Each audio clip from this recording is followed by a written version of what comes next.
star. Why? Because he is the star of this show, the show on the night. For there is a special announcement on an item.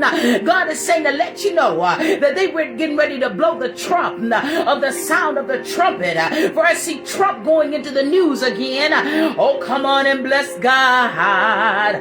Oh, magnify him. This is sign number 2 in the earth. Thus is the sign of God that the words that I speak are an affirmation and a confirmation that Jesus is coming back soon and very soon. Get ready, get ready, get ready. Can you hear it? Can you shook? I hear a screech in the spirit.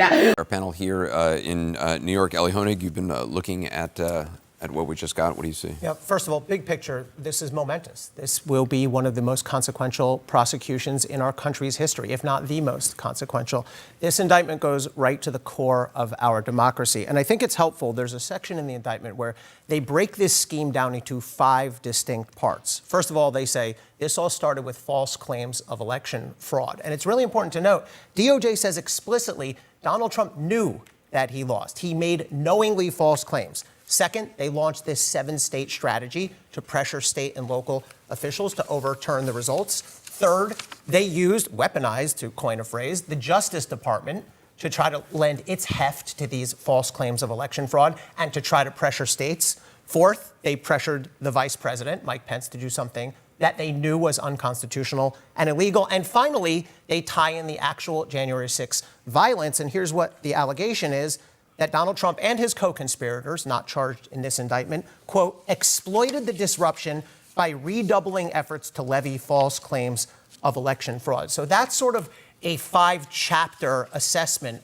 of how DOJ sets up these conspiracies that they've charged here. The importance of them saying, the government saying that Donald Trump knew they were false is, I mean, that's big. That goes right to his intent. We've talked about it so many times. They are alleging Donald Trump absolutely knew that these claims of election fraud were false, or at an absolute minimum, any reasonable person should have known. And based on my first quick reading of this, they make quite a powerful showing to that effect. Allyssa, that's one of the questions we have been asking based on who they were calling in to speak to investigators is, do they have people who can say what was going on in the head of Donald Trump, that they had evidence that he knew? Right, and I include myself in that, having shared that he shared with me. He knew he lost the election. I want to note one thing.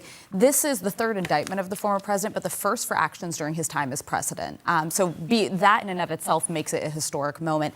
What I think he is going to hate in reading this is that, frankly, his best legal defense is going to say, I was too foolish and ignorant to know that I lost the election. I did not understand our democratic process well enough to know that these schemes do not work, that I do not have the right to engage in what my lawyers are presenting. Frankly, pleading ignorance and stupidity is the best legal defense, and he's going to hate that. But one thing that I think is kind of remarkable about this moment, the 3rd indictment, he's got muscle memory now. I'm just looking at the first statements coming out. His allies are lining up around him. Sitting members of Congress, senators are defending him. They are coordinated. They have decided what the line is. This is about Hunter Biden. It's the weaponization of the DOJ. He was ready for this. That's a scary moment for our country. Ben? Look, I feel kind of sick. You know, I think for all day it was kind of almost this giddy feeling like, oh, he's going to be indicted, he's not going to be indicted. It didn't. When it actually happened, I remember sitting here with January 6th and watching the violence, watching what was going on and being shocked and appalled. And if you had told me it would take 2.5 years before we as a country said, that's not good,